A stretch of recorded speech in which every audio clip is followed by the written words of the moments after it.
आज ही मैंने खबर सुनी कि कोटा में बिहार की एक छात्रा ने आत्महत्या कर ली। कारण था कि वो नीट की परीक्षा की तैयारी कर रही थी और काफ़ी तनाव में थी। उसके नंबर कम आ रहे थे, उसको खाना भी अच्छा नहीं मिल रहा था, तो इसलिए उसने आत्महत्या कर ली। बड़ी दुखद खबर है। लेकिन सवाल ये है कि बच्चे आजकल क्यों आत्महत्याएं कर रहे हैं, क्यों अपनी ज़िंदगी ख़त्म कर रहे हैं। ये सोचने वाली बात है, माँ बाप के लिए भी और बच्चों को भी ये सोचना चाहिए कि वो अपनी ज़िंदगी क्यों ख़त्म कर रहे हैं। ये वीडियो मैंने स्पेशल नीट स्टूडेंट्स के लिए बनाया है, नीट स्टूडेंट्स के पेरेंट्स के लिए बनाया है।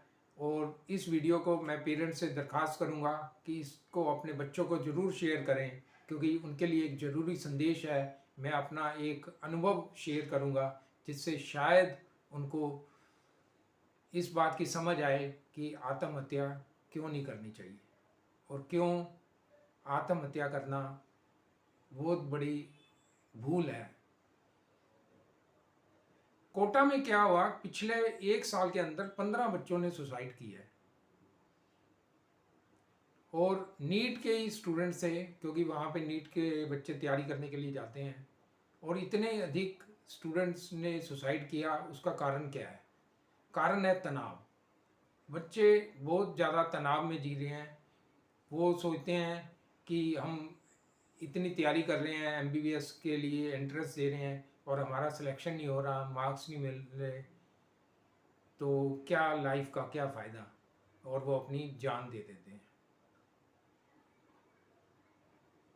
लेकिन विकल्प और भी हैं। सिर्फ एमबीबीएस रास्ता नहीं है, और भी रास्ते हैं। मैं आपको एक किस्सा सुनाता हूँ, मैं अपनी लाइफ का, जिससे आपको पता लगेगा कि ज़िंदगी कैसे जी जाती है। ज़िंदगी ख़त्म करना तो बहुत आसान है, लेकिन जीना जो है वो आपको पता होना चाहिए कि आप ज़िंदगी कैसे जिए। 1984 की बात है, मैंने 12th पास की। मैं भी आज एक लेखक हूँ, पर 100 से अधिक किताबें लिख चुका हूँ। लेकिन मैं डॉक्टर बनना चाहता था, लेखक नहीं बनना चाहता था, टीचर नहीं बनना चाहता था। मैं एक प्रोफेसर भी हूँ। तो 84 में मैंने जब 12th की, तो मैंने मेडिकल एंट्रेंस के एग्ज़ाम दिए, मेरा सिलेक्शन नहीं हुआ। कोई बात नहीं, मैंने कहा चलो अगले साल दे देंगे। मैंने बीएससी ज्वाइन की शिवाजी कॉलेज से। बीएससी के बाद भी एग्ज़ाम दिया, मेरा फिर भी सिलेक्शन नहीं हुआ। फिर मैंने सोचा कोई बात नहीं, एक बार और सही।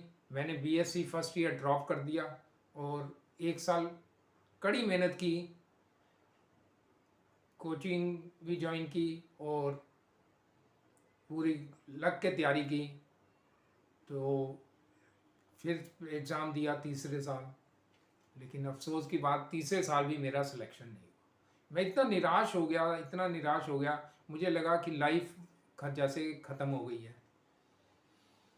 मैं तब टैगोर गार्डन में रहता था, तो टैगोर गार्डन से मैं सीधा यमुना पुल पे पहुंच गया और मन में था कि बस अब आज लाइफ ख़त्म कर देनी है।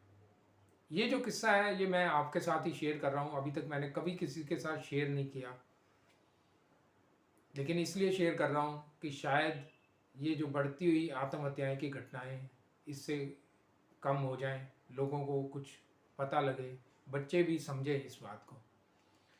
तो मैं वहाँ यमुना पुल चला गया। मुझे लगा कि आज लाइफ ख़त्म कर देनी है, कुछ नहीं है लाइफ में। तो मैं यमुना के एक किनारे से दूसरे किनारे तक चलता रहा और सोचता रहा क्या करूं। एक मन था कि यमुना में छलांग लगा दूं, एक मन था कि नहीं, मेरा परिवार भी है, मेरे बड़े भैया हैं, सब कुछ हैं, मेरी बहन है, सब हैं, उनको कौन देखेगा, उनके कौन सेवा करेगा। तो इसी सोच में चलते चलते मैंने यमुना का पुल पार कर दिया और सुसाइड नहीं किया। तो ये बहुत मतलब बड़ा कदम था मेरा, जो मैंने सुसाइड ना करने का इरादा किया।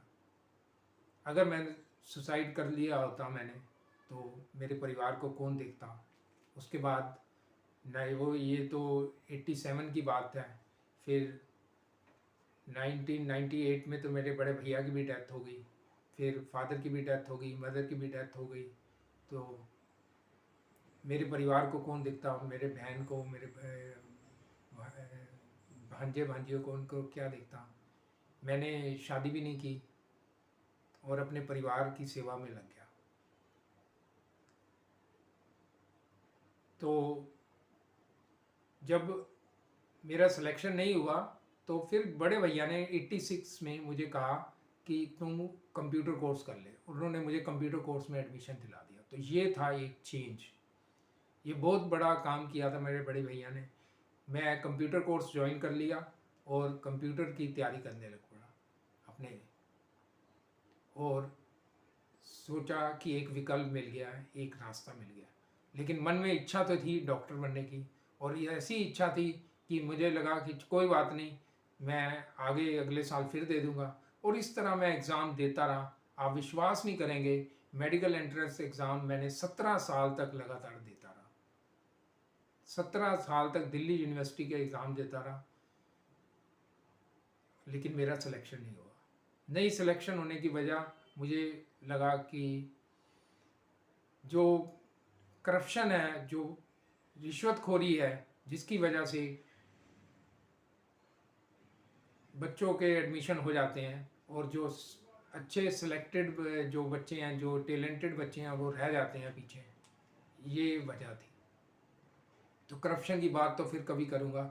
अभी तो सिर्फ मैं इतना ही आपसे कहना चाहूँगा कि आप भी ये ना सोचें कि MBBS के अलावा कोई और विकल्प नहीं है। और भी विकल्प हैं आपके पास। आप चाहें तो IT लाइन में जा सकते हैं, आर्टिफिशियल इंटेलिजेंस में जा सकते हैं, प्रोफेसर बन सकते हैं, जैसे मैं अब प्रोफेसर हूँ। तो और कई रास्ते हैं आपके पास, सिर्फ एक ही डॉक्टर ही सिर्फ यही नहीं है। आप सेवा करना चाहते हैं तो अपना NGO चला सकते हैं, आप NGO बन कर सकते हैं।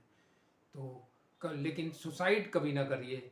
ज़िंदगी बहुत कीमती है, इस ज़िंदगी को बचा के रखिए, क्योंकि ये ज़िंदगी सिर्फ आपके अपने लिए नहीं है। आप अपने फैमिली के बारे में सोचिए, अपने माँ बाप के बारे में सोचिए, अपने बड़े भैया, अपने छोटे भाइयों बहनों, उन सब के बारे में सोचिए। सोचिए कि उनके लिए भी आपके कुछ ड्यूटीज़ बनती है, कुछ फ़र्ज बनते हैं, वो भी आपको निभाने हैं। आपने एक बार लाइफ ख़त्म कर दी तो कुछ भी नहीं बचेगा। अगर मैंने लाइफ ख़त्म कर दी होती तो आज मैं NGO चला के लोगों की सेवा ना कर रहा होता, मैं इतनी अधिक किताबें लिख के लोगों के काम ना आ पाता, और आज मैं खुश हूँ कि मैं एक मुकाम तक पहुँचा हूँ। मुझे डॉक्टर नहीं बन पाया तो, लेकिन लाइफ में कुछ ना कुछ अचीव किया है। एक जर्नलिस्ट बन गया हूँ, लेखक बन गया हूँ, और बहुत कुछ अचीव किया है लाइफ में। सिर्फ पैसा ही सब कुछ नहीं होता, लाइफ में और भी बहुत कुछ होता है। तो इसलिए आप प्रण लीजिए कि कभी भी सुसाइड नहीं करेंगे, क्योंकि सुसाइड कर दी तो ज़िंदगी ख़त्म, और एक बार ज़िंदगी ख़त्म होगी तो फिर कुछ बचेगा नहीं। फिर क्या, जब आपकी लाइफ ही नहीं रहेगी तो आप क्या कर पाएंगे। लाइफ बहुत कीमती है, आप इस चीज़ को समझिए। ज़िंदगी बहुत कीमती है, और please please never suicide, don't suicide. Suicide नहीं करना, ये प्रण ले लीजिए कि ज़िंदगी को जीना है, रास्ते और भी हैं। नमस्कार।